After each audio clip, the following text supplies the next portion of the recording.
পদযাত্রার বিষয়টা শুধু আজকেই শুরু হয়েছে এমন না, আমরা গত একটা বছর এই পদযাত্রা করতেছি, লাগাতার অবস্থান করতেছি ছোট্ট একটা দাবি নিয়ে। যারা আমরা করোনাকালীন ক্ষতিগ্রস্ত শিক্ষার্থী, বিগত সময়ে যত বঞ্চনা বৈষম্য চাকরির বাজারে হয়েছে তার সবকিছু আমাদের উপর দিয়ে গিয়েছে।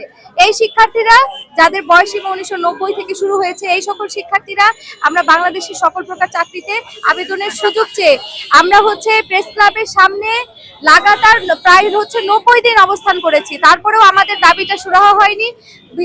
অন্তর্বর্তীকালীন সরকারের সময়ে বর্তমান সরকারের গুরুত্বপূর্ণ লিডাররা যারা, তাদের মধ্যে মির্জা ফখরুল ইসলাম আলমগীর স্যার বলেছিলেন যে এটা তারা নির্বাচিত হলে দ্রুত এটা সর্বোচ্চ গুরুত্ব দিয়ে সমাধান করবে।